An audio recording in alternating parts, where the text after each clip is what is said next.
Time and time again, we see these stories and we think, nah, that can't be true. And over and over again, we think, oh, maybe there's something to this. Maybe there's something to that. And then it turns out it was a dude in a dress every time. I want to talk about two mass shootings that have happened recently. There was one in Canada, um, and there was one just yesterday or the day before yesterday in Rhode Island.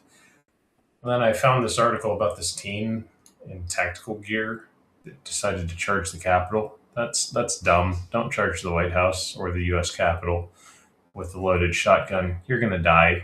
That's real fucking stupid. I'm gonna be honest with you. But there's just something I want you to notice about these two stories about these mass shooters. Here we have OSV News. OSV News: a deadly shooting erupted during a boys' hockey game February 16th in Rhode Island involving a co-op with a number of players reported to be from an area Catholic school. They may have been motivated by what law enforcement characterized as a family dispute. Police identified the suspect late Monday as Robert Dugan, a biological male who appeared to identify as a woman and went by the name Roberta Esposito. This is like the fourth article I had to look up to get that piece of information. Why are all these articles hiding the fact that trans people are committing acts of violence? Here from the Daily Caller. Ingersoll, man in dress shoots people in public again. Who could have ever predicted it? Seems like this is something that happens fairly frequently. Now, this is an opinion.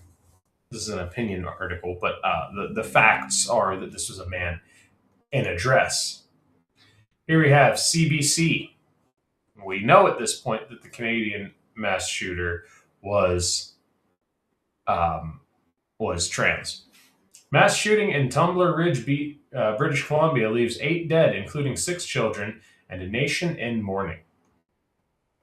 8 people have been killed in the quiet community of Tumbler Ridge, British Columbia, in one of the worst mass shootings in Canadian history. Every mass shooting in anyone's history is the worst. What the fuck? Police say the sole shooter, an 18-year-old, shot her mother and half-brother at home before opening fire at Tumbler Ridge Secondary School, then killing herself. Let's see.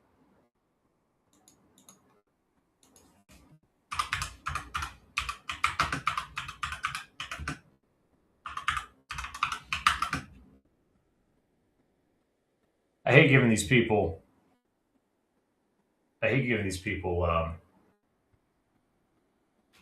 Screen time, but oh, here we go. Jesse Van, whatever the fuck, also known as Jesse Strang, was a trans woman who used she/her pronouns. Oh, it was a dude. It was a dude in a dress. You know what I'm noticing here? Time and time again, dudes in dresses are violent. Maybe there has something to do with a mental illness. I don't know. And then we got this moron, just while we're on the topic of mass shootings. An 18-year-old man armed with a loaded shotgun allegedly rushed toward the west front of the U.S. Capitol Tuesday, prompting swift interception by U.S. Capitol Police. U.S. Capitol Police Chief Michael Sullivan said just before noon the suspect got out of a Mercedes SUV and started running toward the Capitol, carrying a loaded shotgun and additional rounds. Officers intercepted the man, ordered him to drop the weapon, and took him into custody, according to Sullivan. What the fuck's going on? What what is going on in the world? We got dudes in dresses attacking fucking schools. We have some random lunatic running towards the Capitol with a shotgun. What is going on? I really think we're at a point where It's just kind of done. Society's just not a thing anymore. You ever play Red Dead Redemption? The Red Dead 2 specifically. You ever get to the point in the game right before all the characters kind of start stating it, you can feel the mood of the game shift. Now, this is some really good writing because nobody's saying it yet, but you can tell morale has dropped insanely low. You haven't gotten to a point where everyone's saying we're either all going to die or we're going to have to run and hide somewhere else because this ain't working. Nobody expressly has said it yet. This is about the time you get back from Tahiti, or not Tahiti. What's the name of the island? I can't remember the island. Whatever, you know what I mean. You go to the island, and no, not the one where the dead guy lives. Not that one. Not Epstein Island. Guarma. Guarma is what the island is called. You get back from Guarma. As soon as you get back from Guarma, you get found by the Pinkertons, and it becomes pretty evident. You ain't making it out of this one alive. It becomes pretty evident. These Pinkertons aren't stopping. They can find you. They will find you. There's nowhere you can run. There's nowhere you can hide. They're coming. It's just a matter of time. All you're doing is buying time. And from this point on, at least this is kind of when it clicked for me the first time I played through. Because the first time we moved camp, right? So we start off in the mountains, and then we move to Valentine, and then we get found, and it's like, well, yeah, they were right on our tail. It makes sense. We kind of made some noise in Valentine. Okay. And then, you move closer to Rhodes, and it's like, all right, well, now we've got some distance. And then we screw that up. The gang screws that up by making too much noise and being rambunctious and being a little too rowdy. So then they move again to Shady Belle, and then from Shady Belle, you end up trying to take a bank and ending up in as stowaways on a ship, which sinks, and you end up cast away, washed up on the shores of Guarma.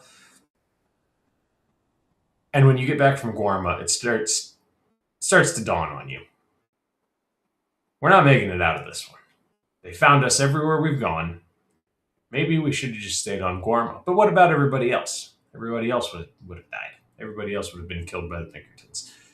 At least that's what you still think. I think that's about the point we're at in society. Now, the first time you play through the game, you might realize things are getting bad, but we'll pull through, like we're a good group. We'll pull through. Second time you play through the game, you're going to realize this is where it changed. I think this is the place we're at in reality. We're at the place where when people look back, they're going to go, yeah, there was no stopping it once it got here. Trans men killing children. Transgender people have been insanely violent. Transgender people are unwell. Transgender people need help. And I'm not saying this to be rude. I'm not saying this to be offensive. I'm saying this as someone who gives a shit. If you think you're a dude or not, you need to talk to somebody. And not somebody who's going to tell you what you want to hear. You need to talk to somebody who's going to say, no, this isn't right. You need help. I equate this to Red Dead Redemption 2. During the bank job, before you end up stranded on the island of Guarma, Hosea, Dutch's right-hand man, gets shot and killed. Hosea was always the voice of reason to Dutch. Dutch is the gang leader if you haven't played the game. Hosea was always Hosea and Dutch were yin and yang. Dutch was chaos, Hosea was peace. And when they came together, things worked very well. With Hosea gone, Dutch is left with just people that are willing to agree with him. Micah agrees with Dutch as long as it furthers Micah's ideas of I'm going to get me mine. I'm going to get my bag. Hell with everyone else. When you have a person who thinks they are the opposite gender and they've got no one to talk to, no one that's willing to say, no, you need help. You need to see a doctor. You need help. You need medication. You need hormones evened out. You need vitamins. You need a better diet. You need to go on a diet. You need to exercise and then make these decisions. No, instead they get, well, yeah, of course you can be a woman. Of course. Just chop your dick off. It's okay. Or, of course you can be a man. Them titties, get rid of them. Lose the tits and you're a guy. It's basically that simple. It's not though. And then you get people that are now angry because they've been sold a false bill of goods. So they're going to make as many people pay for it as they can. My life fell apart, so why shouldn't yours? We continue to see this happen time and time again. People that decide to transition are very unhappy in their life, and they're fed a lie. They're told if you change your gender, all your problems will be solved, and it's not true. And then they get mad and they get resentful and they get angry and they get violent because things are already not right upstairs. Okay, if you get to the point where you think that you're a man and you're a young lady, things aren't. You're not firing on all cylinders. You need a tune-up. You need someone to sit you down and say, "Hey, you're not doing okay. We need to fix this. We need to even your hormones out. We need to start you off on a solid baseline." Instead, it's like taking a car that barely runs and slapping 100 shot of nitrous on it and saying, well, it'll be a race car by the end of the day. Or it's going to explode. It might run 10 seconds in the quarter mile one time, and then it's going to explode. You can't just throw nitrous on a beat up car that's running on 4 cylinders when it's got a V8 and think that it's going to go faster. Yeah, maybe once or twice, and then you're going to cause some serious damage to something. You're going to throw a rod bearing out the side of the engine, or you're going to destroy the motor. Well, that's what we're doing with these people. We're destroying the motor. We don't care that everything's not right. We don't care that they're in this situation where they think they're someone they're not. Whether it's therapy, whether it's TRT for men, or I'm not sure what the equivalent of TRT for women would be. If you have a woman that doesn't produce enough estrogen, I don't know what the equivalent of TRT would be. But yeah, the equivalent of TRT for women. We don't start them off at a chemical baseline for where they should be. We know what levels of estrogen a woman's body should produce. We don't even check that. We just say, okay, yeah, you feel like a guy? Cool. Drop them tits off, honey. And it's like, why are you doing this? Like, what if all that's needed is 6 months worth of estrogen and she's back to normal and she's going to be happy as a woman? No, we don't care. And then after a year of being a man, she decides, oh, I'm still not happy. Now I want revenge because you ruined my life. I can't go back to being a woman because my breasts are gone and my ovaries don't work anymore because I've been taking testosterone for a year. My reproductive system is wrecked and I have no breasts. I'm a freak. And they take that hurt and they take that anger and they do unspeakable things to other people. That's where we're at with it. And I try not to get too preachy on here. I try not to. If you've been watching for any period of time, you know that I'm a Christian, and I'm not afraid to say that. The answer lies in Christ. Stop listening to these people. If you're not doing well, seek Christ. I'm not going to say that reading the Bible is going to solve all your problems. It's not. If you're addicted to crack, reading the Bible isn't going to change the fact that you're addicted to crack. You'll just be crack addicted and understand the Bible. You have to put forth the legwork to break that addiction. Now, I'm not saying that a relationship with God will not stop you from being a crackhead. You can know every word of the book. Okay? What are you going to do about it? You can know every word in that book, but if you don't apply it, it doesn't matter. You could know a handful of verses and apply them, and it will change your life dramatically. You could know nothing of the Bible. You could know just the gist. You could just get the Cliff Notes version and apply what you learn from the Cliff Notes version and learn more than somebody who has read the whole book and doesn't understand a word of it. You have to put forth the effort to understand it. And then things will get better. I've been on a spiritual journey.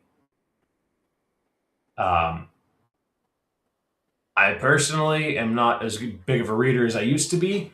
I used to really enjoy reading. I don't know. I just don't want to sit down and read when I could be riding my dirt bike, when I could be fixing my Jeep, when I could be whatever.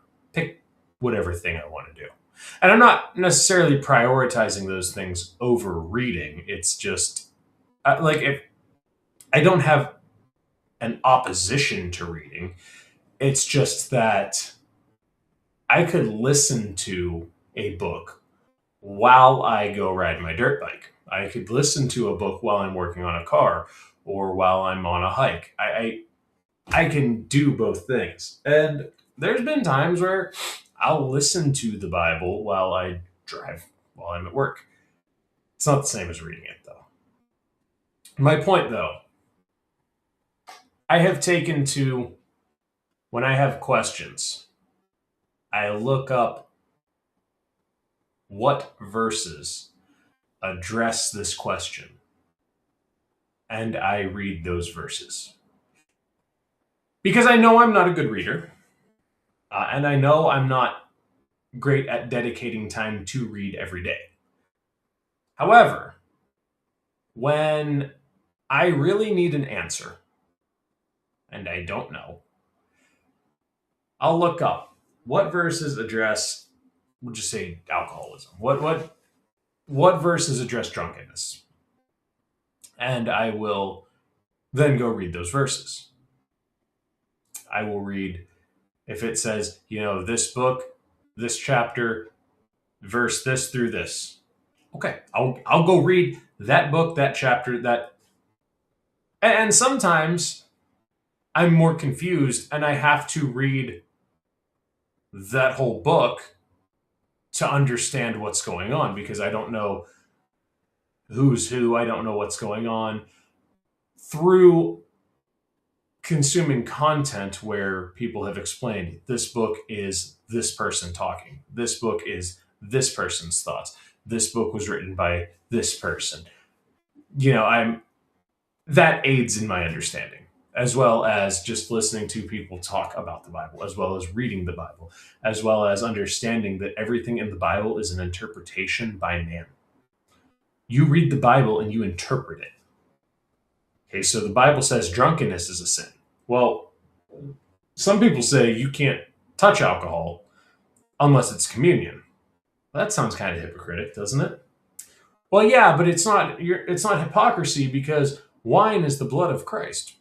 Why is it wine and not cranberry juice? I don't know. Why is it wine? Well, maybe there's some hypocrisy there. Or maybe the truth of the matter is drunkenness is a sin. Consuming alcohol is not. I'll give you one of my favorite examples. There's an article from, I don't know, the 1700s or something, calling for lusty men. It's a naval recruiting brochure. I believe it was America. And they call for lusty men.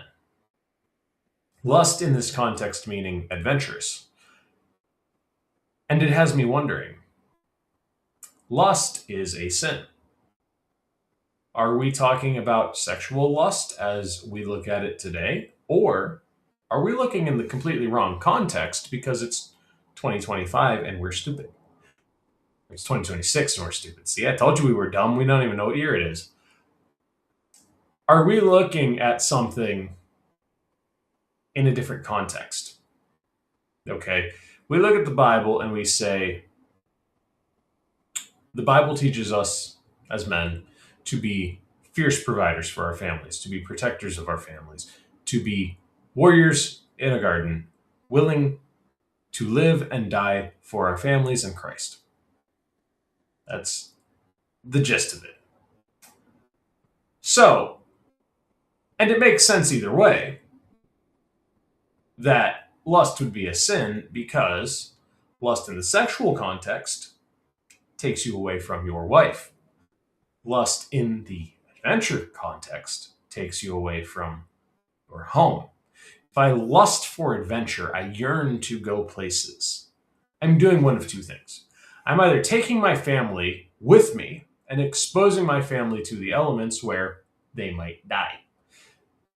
Or I'm going on an adventure while my wife and children stay home and they might be murdered by a roving band of marauders. They might be, killed by plague. They might be whatever. Because I wasn't there to defend them. Either context makes sense, but now I wonder which context is the correct context. And I don't know. I don't have an answer for you. I could interpret it either way. I could say, well, I'm a porn addict, so I decide to think that by lust it means adventure because I'm not wrong for liking porn. No. I'm not wrong for wanting to watch people fuck every day. I'm not wrong.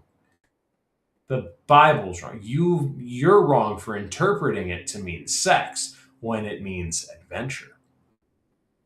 Or there's a third option and it means both. Could very well mean both. It could just mean yearning for more. Lust could just mean yearning for things you don't have in this context, which would kind of be redundant to coveting. But it's just a thought experiment. If in this 1700s or 1800s brochure, whatever it was, they call for lusty men looking for adventure, why is it unthinkable that this book of the Bible could mean the same context? Why is it unthinkable that when we say, hey, wrath, sloth, lust, these are sins, why do we not understand that, there's a time for biblical rage? There is a time for justified anger. There is a time for it. So if I'm acting wrathfully through justified rage, am I sinning? Or is wrath the act of unjustified rage? A lot of people sit there and say, well, you lost your temper. That's wrath. You're sinning. You're bad. You're wrong. Yeah, probably. I'll give you that. But what if I lost my temper because somebody is preaching lies about Jesus, about the Bible, about my family? The things that I'm called to protect, things that I am called to speak the truth about. What if that's what's going on?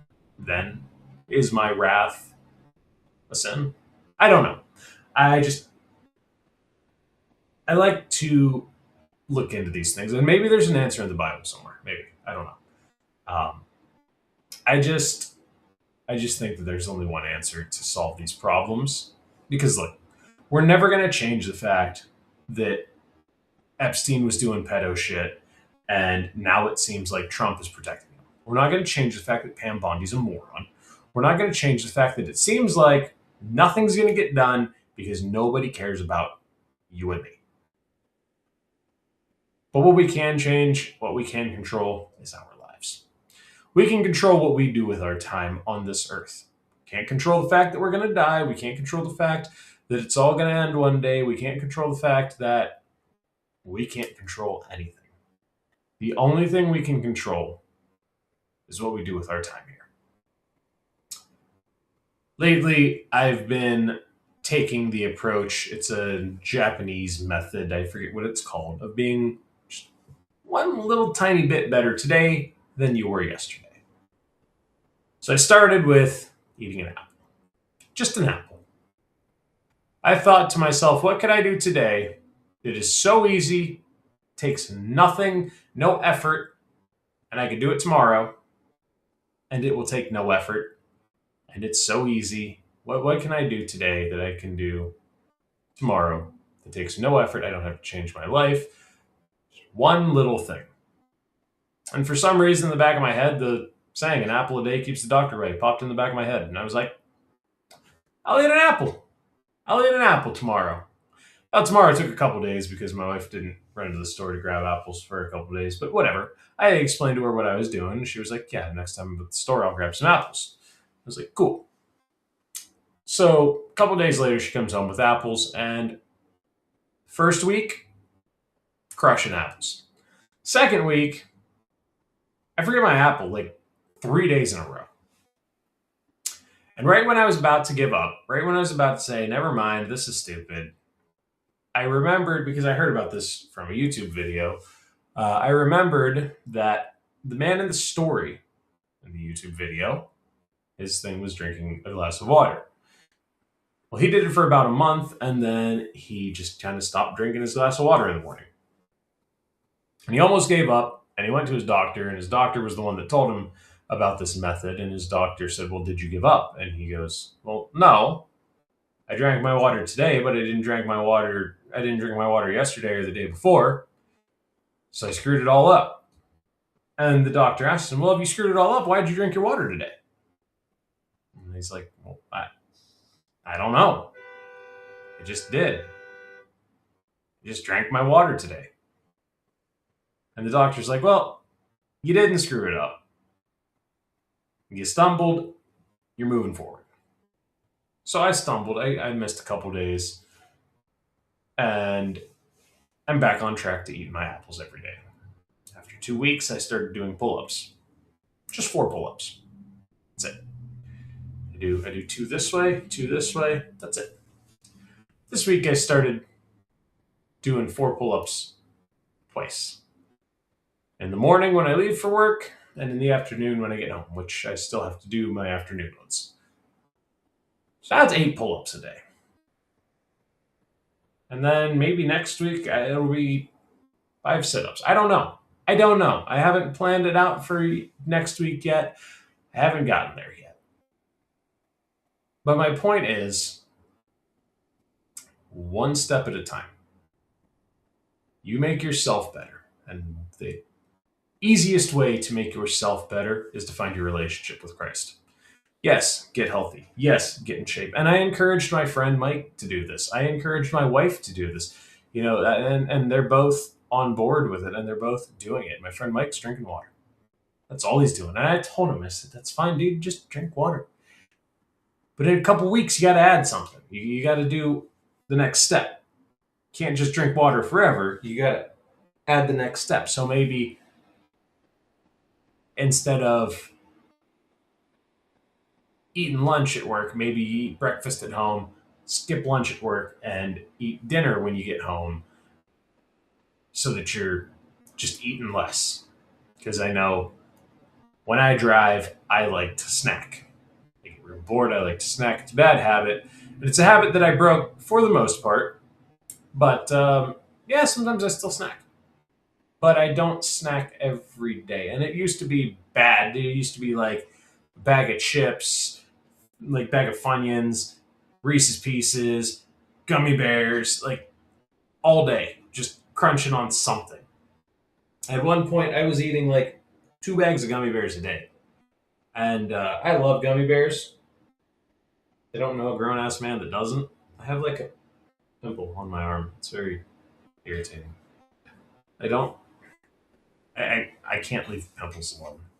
Um, yeah, at one point though, it was just like I was getting like 2 or 3 bags of gummy bears a day, just crushing gummy bears. I started getting fat because I was eating so many gummy bears. And so what did I do? I went to the gym, and I went to the gym for 2 months and then quit going to the gym. We got to start building habits. Building habits doesn't start when you jump off a cliff into the ocean. Building habits starts when you take one step at a time.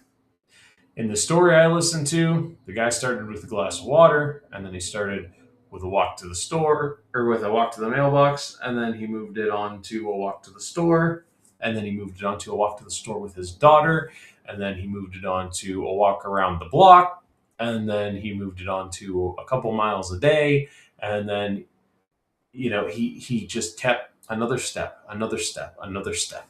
By the end of the first year, he had lost almost all the weight he wanted to lose. Now it was in kilograms, not pounds, so I don't know how much a kilogram is. I use Made It to the Moon measurements. I don't know what a kilogram is.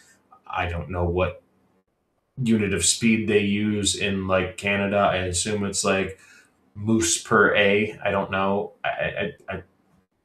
I'm going to be honest. At some point, I'm planning to drive from the U.S. to Alaska, and going through Canada is just going to be a real shit fuck because I don't know what a kilogram is. I don't know what a liter is. I don't speak didn't make it to the moon language. Okay, obviously I'm being facetious. I know what these things are. No, I don't. I'm lying to you. I just wanted to sound smart. I didn't want you to think I was a total moron, but yeah, no, I have no clue what the fuck a kilogram is. I'll be honest. I don't know. Like trying to convert things from like meters to yards to feet to miles. I don't know. Just tell me how many times I got to go that way.